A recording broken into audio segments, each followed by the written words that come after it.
ಬೆಂಗಳೂರಿನಲ್ಲಿ ನಾಯಿ ಕಚ್ಚಿದ್ರೆ ಪರಿಸ್ಥಿತಿ ಗೋವಿಂದ ಅನ್ನೋ ರೀತಿ ಶುರುವಾಗುತ್ತಾ ಅನ್ನೋ ಪ್ರಶ್ನೆ ಇದೆ. ಕಾರಣ ಟಿಟಿ ಇಂಜೆಕ್ಷನ್ ಅನ್ನು ಏನು ಕೊಡಲಾಗ್ತಾ ಇತ್ತು ಅದರ ಸಪ್ಲೈಯನ್ನೇ ಬಂದ್ ಮಾಡಲಾಗಿದೆ. ಇನ್ಫ್ಯಾಕ್ಟ್ ರಾಜ್ಯ ಔಷಧಿ ಮಳಿಗೆ ಅಧಿಕಾರಿಗಳ ನಿರ್ಲಕ್ಷ್ಯಕ್ಕೆ ಜನ ಹಿಡಿಶಾಪ ಹಾಕ್ತಾ ಇದ್ದಾರೆ. ಯಾಕೆ ಹೀಗಾಯಿತು ಅಂತ ಬನ್ನಿ ನೋಡ್ಕೊಂಡು ಬರೋಣ.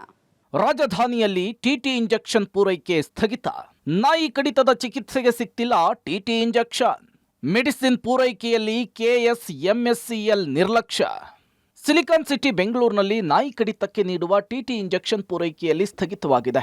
ಪ್ರಾಥಮಿಕ ಆರೋಗ್ಯ ಕೇಂದ್ರಗಳು, ಜನರಲ್ ಆಸ್ಪತ್ರೆಗಳಲ್ಲಿ ಕಳೆದ 3 ತಿಂಗಳಿನಿಂದ ಟಿಟಿ ಇಂಜೆಕ್ಷನ್ ಪೂರೈಕೆಯಲ್ಲಿ ವ್ಯತ್ಯಾಸ ಉಂಟಾಗಿದೆ. ನಾಯಿ ದಾಳಿಗೆ ಒಳಗಾದವರಿಗೆ ಚಿಕಿತ್ಸೆ ಸಿಗ್ತಿಲ್ಲ. ರೇಬಿಸ್ ಜೊತೆಗೆ ಟಿಟಿ ಇಂಜೆಕ್ಷನ್ ನೀಡ್ತಾ ಇದ್ರು. ಆದರೆ ಟೆಂಡರ್ ಸಮಸ್ಯೆಯಿಂದ ಔಷಧಿಯ ಪೂರೈಕೆ ಸದ್ಯಕ್ಕೆ ಸ್ಥಗಿತಗೊಳಿಸಲಾಗಿದೆ. ಸದ್ಯ ಟಿಟಿ ಇಂಜೆಕ್ಷನ್ ಬದಲಿಗೆ ಈಗ ಡಿಟಿ ಇಂಜೆಕ್ಷನ್ನ ನಾಯಿ ದಾಳಿಗೊಳಗಾದವರಿಗೆ ನೀಡುತ್ತಾರೆ. ಆದರೆ ಈ ಮೆಡಿಸಿನ್ ಕೂಡ ಇದೀಗ ಪೂರೈಕೆ ಆಗ್ತಿಲ್ಲ. ಟೆಂಡರ್ ವಿಳಂಬವಾಗಿದ್ದು ಇನ್ನೂ 1.5 ತಿಂಗಳ ಬಳಿಕ ಸಪ್ಲೈ ಮಾಡ್ತೀವಿ ಅಂತಾರೆ ರಾಜ್ಯ ಔಷಧಿ ಮಳಿಗೆಯ ಅಧಿಕಾರಿಗಳು. ಹಾಗಿದ್ರೆ ಅಲ್ಲಿ ತನಕ ನಾಯಿ ಕಚ್ಚಿಸಿಕೊಂಡು ಕಾಯಬೇಕಾ ಅಂತಿದ್ದಾರೆ ಸಾರ್ವಜನಿಕರು. ಇನ್ನು ಹುಟ್ಟಿನಿಂದ 16 ವರ್ಷದ ಮಕ್ಕಳಿಗೆ ನೀಡುವಂತಹ ಚುಚ್ಚುಮದ್ದನ್ನು ಎಮರ್ಜೆನ್ಸಿ ಸಂದರ್ಭಗಳಲ್ಲಿ ರೋಗಿಗಳಿಗೆ ಕೊಟ್ಟು ಚಿಕಿತ್ಸೆಯನ್ನು ಮುಂದುವರಿಸಲಾಗ್ತಾ ಇದೆ.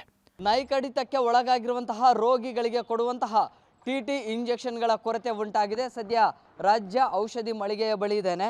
ಸಹಜವಾಗಿ ಇಲ್ಲಿಂದ ಆಯಾ ಪ್ರಾಥಮಿಕ ಆರೋಗ್ಯ ಕೇಂದ್ರಗಳಿಗೆ ಔಷಧಿಗಳನ್ನು ಸಪ್ಲೈ ಮಾಡುವಂತಹ ಕೇಂದ್ರ ಇದು.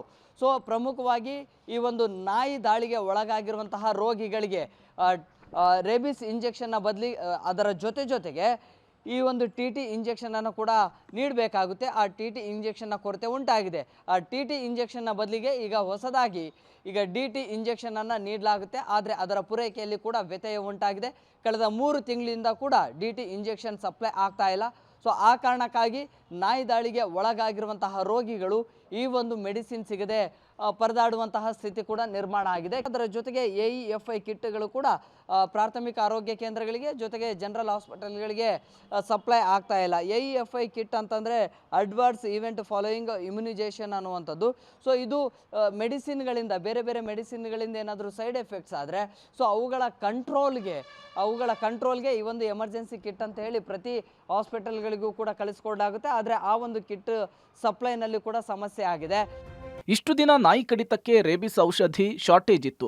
ಇದೀಗ ರೇಬಿಸ್ ಸ್ಟಾಕ್ ಇದೆ, ಆದರೆ ಟಿಟಿ ಇಂಜೆಕ್ಷನ್ ಇಲ್ಲ. ಸಂಬಂಧಪಟ್ಟ ಅಧಿಕಾರಿಗಳು ಈ ಬಗ್ಗೆ ಗಮನಹರಿಸಿ ಸೂಕ್ತ ಔಷಧಿಗಳನ್ನು ಪೂರೈಕೆ ಮಾಡುವ ಕೆಲಸ ಮಾಡಬೇಕಿದೆ. Prakash D Rampur, public TV, Bengaluru.